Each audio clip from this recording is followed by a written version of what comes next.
The story of Rain in the Face, as told to Dr. Charles Eastman. This is the Past Times, your news from the edge of history.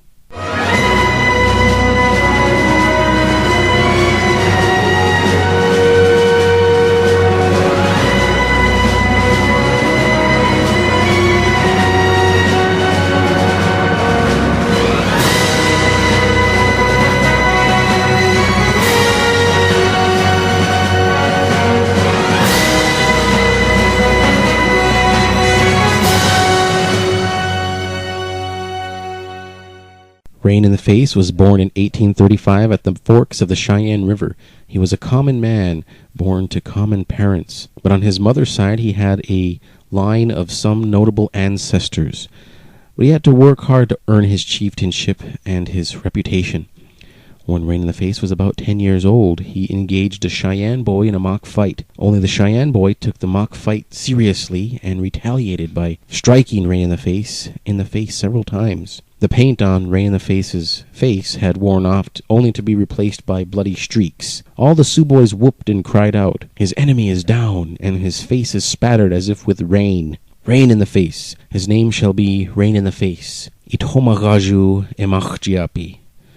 As a young man, Rain in the Face took part in a horse-stealing party against the Bighorn. His face was painted black and red to represent the sun. The Bighorn cut up to them to take their horses back, and the day was rainy. The paint on his face became streaked, and all the horse-stealing party with him rechristened him Rain in the Face. Rain in the Face took part in a daring summer raid on Fort Totten in 1866. He rode his horse in front of the soldiers and their guns, bullets just missing him, and his reputation as a brave warrior began. 2 years later, Rain in the Face took part in the Battle of the 100 Hands, also called the Fetterman Fight. He recalled fighting alongside Red Cloud, Crazy Horse, Spotted Tail, Bigfoot, and even Sitting Bull.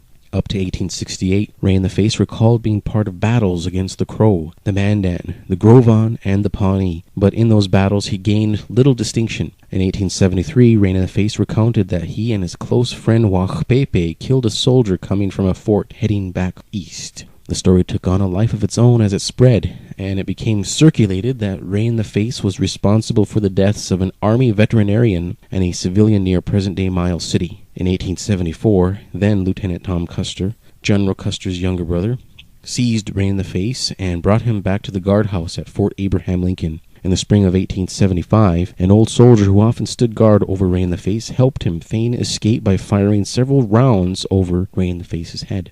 Rain in the Face went back to Standing Rock for a short time before going to the Powder River country and joining a war party there. Once there, he zealously participated in harassing the Northern Pacific Railway survey crew. Rain in the Face recalled a spring gathering on the Tongue River in 1876. All the young men were excited at the prospect of a fight with soldiers. Indian scouts came upon supplies left by some riverboats near Missouri River and reported that General Crook was advancing on the Little Rosebud. Rain in the Face recalled that they went to meet Crook on the Rosebud, but were discovered by Crook's scouts, which were the only thing that he supposed saved Crook. Rain in the Face speculated that if Crook pressed on to connect with the long-haired chief on the Little Bighorn, that this would have saved the 7th Cavalry and won the day. Rain in the Face recalled that the long-haired chief attacked suddenly. It was a surprise, he said. Rain in the Face remembered being invited to a Society's lodge that morning, June 25, 1876, somewhere north of the lower end of the village. They were preparing to make war on the Crow, and Rain in the Face wanted in. The reports from the soldiers' guns sounded different to Rain in the Face than the guns that his own people used. So he ran back to his teepee to get his gun and his bow and a quiver full of arrows. When he and the other warriors had their war gear, they set out to engage Major Reno. Rain in the Face noticed that there among them was a woman. He proudly proclaimed, "Behold, there is among us a young woman. Let no man hide behind her garment."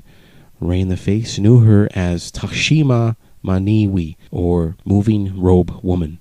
Her brother was killed recently by General Crook and his soldiers along the Rosebud, and she rode in this battle to avenge his death. Rain in the Face remarked that she was as pretty as a bird, and she carried her brother's staff into the fight. Rain in the Face recounted that he saw soldiers mounting and dismounting in the confusion of the fight, that the warriors rode into the soldiers with their war clubs to knock them over and stampede their horses. Rain in the Face recalled that there were two distinct movements of attack on the soldiers. One rode into and through Major Reno's command, and the other rode continuously in a circle around Reno. They chased the soldiers up and along a ridge towards Reno's position. Some of the soldiers remained at the upper end of a ravine and died after putting up a brave fight. Ray in the Face had always thought white men were cowards, but ever after reserved great respect for them for their bravery. Ray in the Face denied ever cutting out Captain Tom Custer's heart, or ever have eaten it. He ended his dialogue with Dr. Charles Eastman saying, "I have lived peaceably ever since we came upon the reservation. No one can say that Rain in the Face has broken the rules of the Great Father. I have fought for my country and my people. When we were conquered, I remained silent as a warrior should." Ray in the Face's complete dialogue with Dr. Charles Eastman can be found in Eastman's book, Indian Heroes and Great Chieftains.